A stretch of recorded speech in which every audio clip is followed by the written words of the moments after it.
Alright, all of you risk takers and backbreakers out there, welcome back to Under the Radar.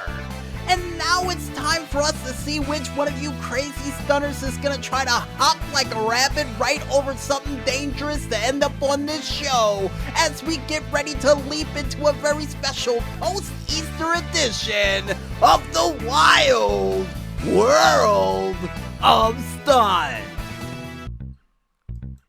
And the first stunt that we have up comes from the stunner I Has a Boat, nice name by the way, with their stunt, Landed It. And this stunt involves our pro pilot that went by the name of Mike, who decided to try to land the plane instead of at the Los Santos International Airport, but instead would try to land it on the top of the Maze Bank Tower. And mind you folks, any other pilot in their right mind would have tried to land on the road like if it was SWAT, but this guy decided, I'm gonna one-up them all, and landed it perfectly with all three wheels on the top of the Maze Bank Tower. Like what, Maestro? Like a glove? Only for him to shut the plane off and get out of it and celebrate himself after he was successfully able to land the plane. And he earned it. And according to the PR department and the doctors, he actually got a $5,000 fine for landing it in a no-fly zone. But then again, he was able to land it on the top of the Maze Bank Tower. Did they give him any credit for that? According to the PR department and the doctors, no, but we here will give him 10s across the board for that awesome emergency landing. Now, only question is, how in the world he's gonna get that down? Anybody know that? No one? Alright, moving on. And the next stunt that we have up comes from the stunner Rava X_92 with his said stunt, Ravax Prova Stunt.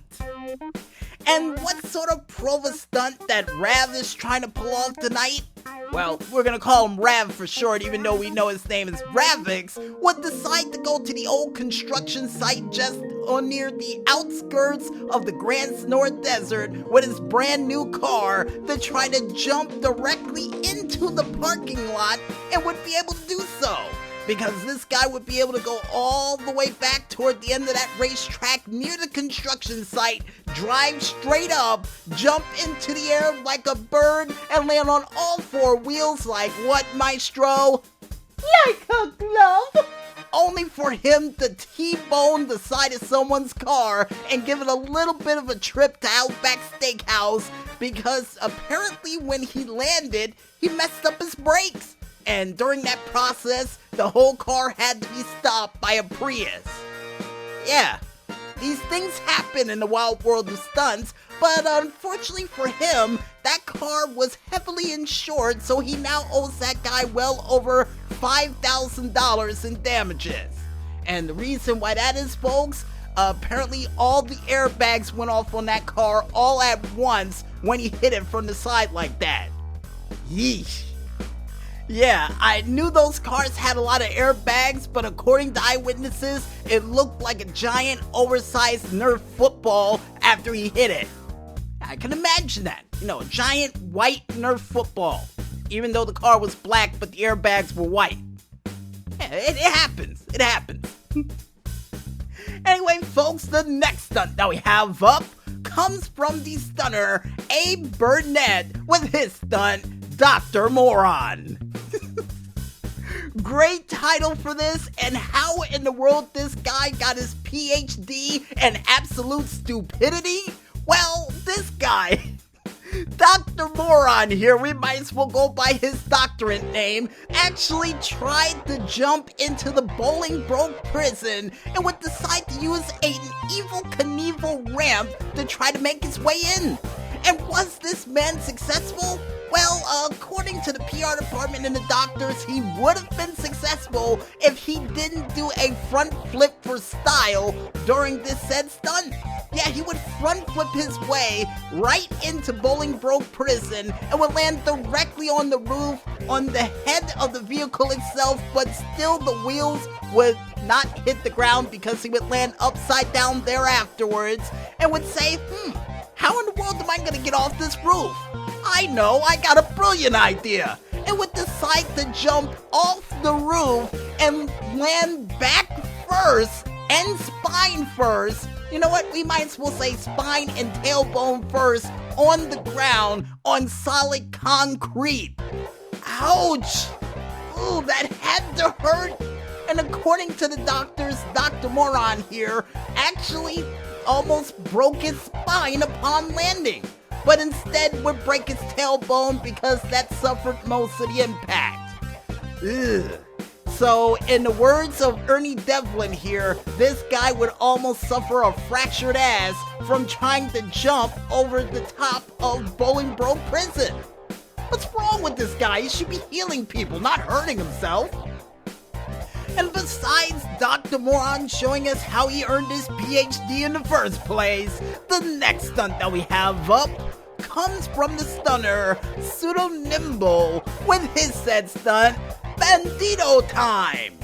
And with a little bit of music in the background along the lines of Un, dos, tres, cuatro, he would be able to take his miniature RC Bandito car piloted by two different people along the name of Fred and Sam, both sitting in the car, watching the car spin around in the air, doing 360s and makeshift backflips, all inside of the skate park in Los Santos, just right next to the beach too.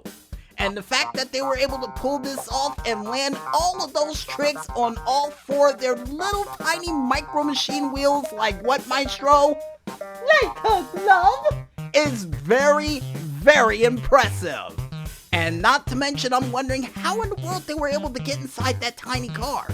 What is this, Honey, I Shrunk the Kids? And they just shrunk themselves inside the car and was able to pilot it almost the same way that Gumby could with all those cars in that show? Yeah, we're mentioning a lot of old school shows during this, folks, so keep up with the count.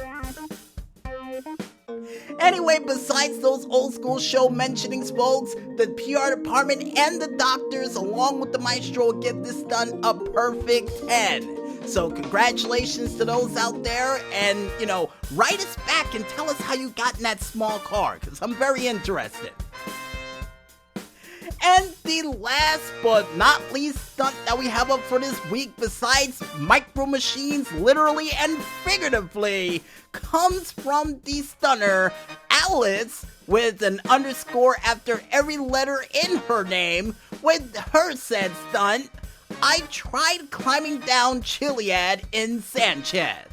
Now, the reason why in the world she said try is because at first, while the cameraman was positioned and was just telling her, go, drive, just drive straight, you'll be just fine, she decided to sit on the bike a little bit and say, okay, I'll go for it, and just kept hitting the throttle just a little bit on the top of the oversized gondola cart storage that was on the top of Mount Chiliad until she decided to finally let it rip and jump off that mountain at full speed, landing on both wheels like what, Maestro? Like a glove? And we wish we could say it was the end of it and she was able to just make her way down the mountain with no problem, but no. Because immediately after she landed on the ground, she got a case of the speed wobbles and hit a tree, then hit another tree, and then turned into a living version of Plinko all the way down to the bottom of the mountain until she was stopped by a giant oversized boulder, landing back first on that said boulder as well. Ouch! But according to the guy who dropped the camera and stopped the recording mid-fall, she looked like a helicopter making her way down too, and she broke several bones. And according to the doctors who are just sitting there shaking their heads looking at the giant medical chart that they have for her, Yeah, we're just gonna say she Inspector Gadget herself, which means that she put herself in a full body cast. Now said. And if you guys want to go ahead and check out any other crazy stunts out there of people getting themselves maimed for unnecessary fame, and we really mean unnecessary fame for this week, folks, you can head on over to the socialclub.rockstargames page, only known as socialclub.rockstargames.com, and just head on over to that video page and check out a whole bunch of crazy stunners who are gonna try to hop like the Easter rabbit, only to hop themselves right straight into an emergency room, or at least into some form of gurney that they will have to stay in for the next 6 to almost 12 months. Maybe even longer than that. I don't know how long that girl's gonna be there, but it's gonna be for a pretty long time for how many trees she hit on the way down. Ugh, gruesome. And I guess with that said, folks, we might as well head back to this music once again. And when we return, we'll be back with another edition of the GTA Online Top 5 Tracks of the Week, right after this. So don't get lost in the madness just yet, folks, and stay tuned.